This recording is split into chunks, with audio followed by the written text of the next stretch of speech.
Hey everyone, this is Bulbatrainer. And this time of year, a lot of focus seems to be on ghost Pokemon, so I'm going to come right out and admit that me doing a video on this same topic is hardly the most original thing ever. However, I can guarantee that you've possibly, maybe, probably never heard my take on them. A quick reminder before we get into said hot take, though, is that this is opinion, and if you disagree, that's awesome. Diversity in opinions is a great part of the fandom, but please just be nice about it. Also, if you like this video or my content, please consider subscribing to help grow my channel. Leave a like, do the cha-cha, and comment. Please. It really brightens my day.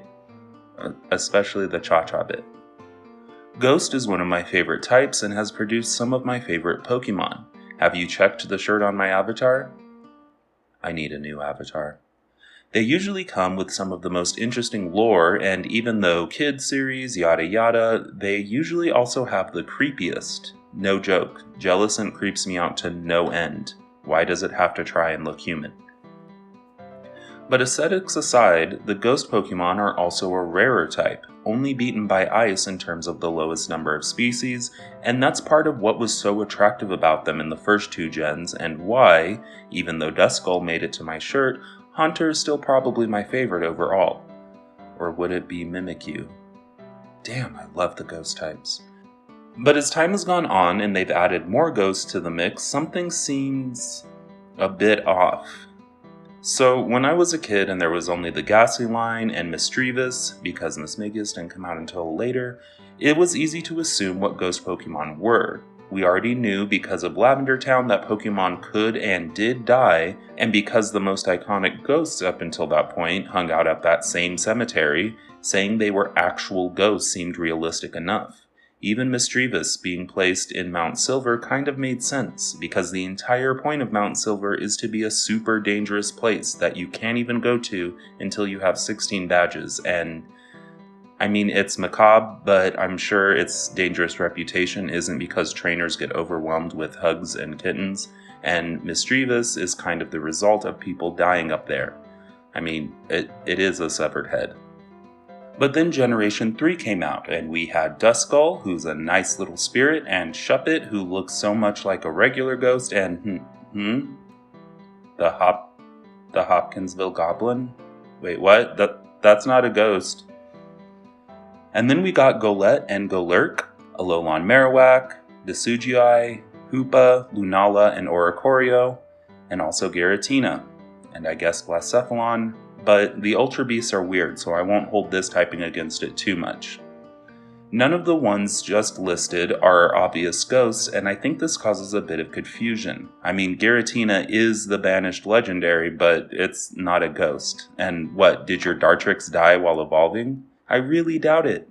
But I also don't think it has to in order to make sense.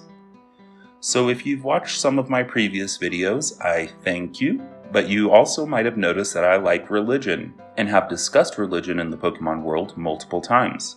I even did so last week. And I noticed something interesting in Alolan Marowak that made me reconsider the non-spirit-like ghost Pokemon. Alolan Marowak has a ritual that it performs after a death in its clan. They bury the deceased and perform a dance in mourning, which hints at a belief in an afterlife, but it can also summon its mother spirit to fuel the flames on its bone. That little tidbit had me wondering at some of the others, and there is indeed a connection to death in one form or another for all of them. This led me to the conclusion that the ghost type is really the death type, and with that sentence alone you might be able to see where I'm going with this. The Pokemon types aren't just a game mechanic, they're usually tied to the Pokemon's appearance, or habitat, or lore, or even the moves it can favor, and the moves themselves are also usually tied. However, they sometimes have to stretch a little bit to make sense, even though they usually do if you think hard enough. For example, fighting is strong against dark types because in Japanese the dark type is the evil type, and honorable fighters will always prevail against the forces of evil, or something like that. Steel is strong against fairies because silver and iron are wards against the supernatural, and there's not an iron or silver type, so that gets crammed into steel.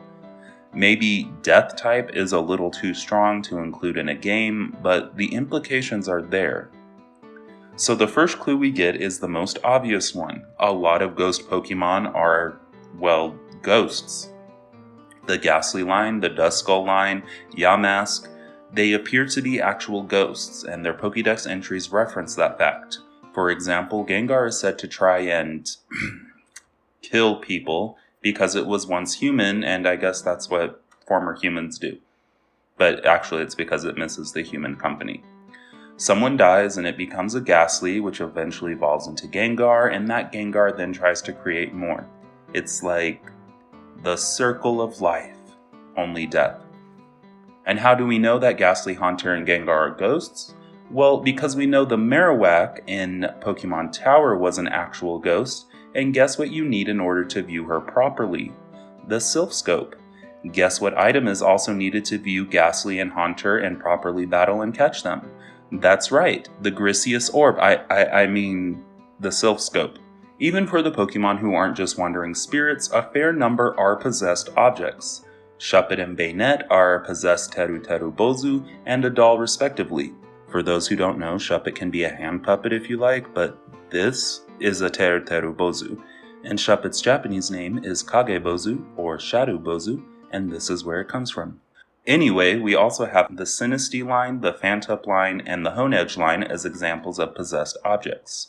Spirit possession is a part of any number of beliefs and isn't such a strange concept. It's a ghost, but it wants to live in a doll, or a teapot, or a sandcastle, or a Pikachu costume, or whatever, and that's fine. Hermit crabs need shells, and lost spirits need random stumps to inhabit. So we can look at these sorts of Pokemon and make the obvious connection to death, but then why can't it just be spirit or soul type? Well, that's because of the ones that don't easily fall into a particular category, because Pokemon types aren't a Plinko game. Let's look at the ones that aren't easily defined and find their connections.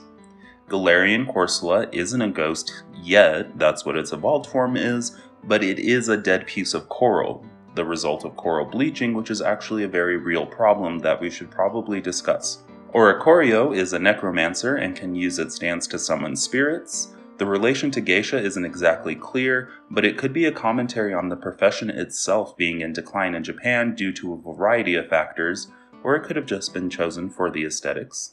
Alolan Marowak is another necromancer who is one of the only Pokemon to engage in burial rituals for its dead. Sableye could easily be referencing the dangers of working in a mine, as it specifically prizes jewels, and mining is still a dangerous occupation to this day. The idea of someone being greedy and dying in a mine because they forgot to eat and so is cursed to wander the mines for all eternity, eating the very thing they were greedy for is... well, I mean, I've heard worse ghost stories. I don't think its relation to the Hopkinsville Goblin is anything more than coincidence. I think Japan just likes American alien stories. The Flatwoods Monster was included in The Legend of Zelda Majora's Mask for literally no real reason. It was just a fun, if not creepy, little story. Frostlass is based on Yuki Onna, or the Snow Woman, a Japanese ghost story with many variations, but most involve her burying you under snow or shoving you into a snowy valley. You know, regular things. Golett and Golurk are an interesting case because they seem to primarily be based on the golem of Jewish folklore, which has some interesting lore behind it that I can't get into entirely, but one of the most famous examples, the Golem of Prague, was said to be able to summon the spirits of the dead, and in many tales it is activated by writing the Hebrew word emet on its forehead. Emet means truth. When the golem is done with its task, the person who created it would remove the first character, changing emet into met, and met means death. Also, they may be based on Haniwa figures, which were funerary objects. Hoopa is partially based on a jinn, which are a class of supernatural creature in pre- and contemporary Islamic literature and mythology, and don't have any particular connotations with death, but the other influence, a character in Chinese religion named Neja, is another possible inspiration. I prefer this one because Neja is a deity whose story involves his own suicide and subsequent deification, which matches with the ghost typing as well as the legendary typing. Again, not necessarily that Hoopa is a spirit of the dead, but that its design was based on it. Also, Bulba fact, you may not have ever heard of Neja, but there's an animated movie about him in China, and it is one of the highest grossing animated films worldwide of all time. Tsuchiai is based on the Pueo owl, which is seen as a manifestation of ancestral spirits, or Aumakua in Hawaiian religion. Lunala is based on the Kamazats, the awesomely named death bat of the Mayan religion, who was also a night deity. I would also add that the moon is usually associated with magic and witchcraft, and since we've had other Pokemon in this video already dealing with necromancy, I thought it would make a good fit here. And that's it. I mean, it was a few minutes of me talking, but every other ghost Pokemon, with the exception of 2, is either already a spirit, or a soul, or a possessed object, and there wasn't that much needed to explain the others. Blacephalon is again an Ultra Beast, so it can be a little off, but also it literally explosively decapitates itself as its signature attack, so... But what about the elephant in the room? Or rather, the giant centipede dragon in the room, Giratina. Is it the god of the dead? Is it dead itself? If it's related to the distortion world and antimatter, does that affect the rest of the Pokemon with the ghost type? No, not in my mind, because the death type, as I call it, can still fit Giratina into it. For one thing, if Giratina and Arceus are a play on Satan and God, then the banishment from Pokeheaven to the distortion world can be seen as a parallel. But Lucifer's banishment from heaven usually isn't depicted as a death outright. However, in Christianity, the concept of being born again is to secure eternal life, as opposed to hell, which is sometimes depicted as a state rather than an actual fiery location. If eternal life is heaven, what would hell then be but eternal non-life or death? In fact, this concept is why some depictions of hell, such as in Dante's Inferno, it's colder and darker the deeper and deeper you are, because the further you are from heaven, the further you are from light and warmth. The same would be held for life. The further you are from heaven, the further into the distortion world you get, the further you are from life, even if you don't die outright. However, I've previously presented the idea that Giratina might represent a more polytheistic side of religion, and I have some thoughts on how to reconcile that with its ghost typing as well. So, the concept of deities dying is an odd one. In some religions, a god can die and just be dead, but very frequently, death is what causes the apotheosis in the first place, or the god can die and be reborn. Or it can die, but it's still a god and can be worshipped, because divinity, like so much else in our world, isn't black and white, and there's a massive gray area. But what I actually want to focus on is merely being in a state of disgrace or dishonor. It happens occasionally, but sometimes deities do something that is dishonorable, or pisses off another god, and they are stripped of their divine nature and sent to live as humans. To me, this would be seen as a sort of death for a god. Imagine a being that is immortal under normal circumstances, wandering the galaxies like we do the beach, and having power over vast phenomena like the sun or the sea, and then suddenly being a human. To be so constrained and limited might seem like a death. Similarly, Giratina, who was banished from its place alongside Arceus, Palkia, and Giratina, might be in a similar state. So removed from its family and the life and position that it had, it feels like it's dead. I see people debating all sorts of ways the ghost type can still be living and also encompass Pokemon that aren't even ghosts, and I have to say, I really love to see it. I think explaining the ghost typing is some of the most creative I've ever seen the Pokemon community get, and that's why I wanted to remind everyone that this is just my take. I like it, I think it might have some merit, but if you believe something else or have a more persuasive argument in another direction, by all means, keep on with that. I think the debate, as long as it's respectful, is more fun than any one theory being right. But that is my theory on the ghost type.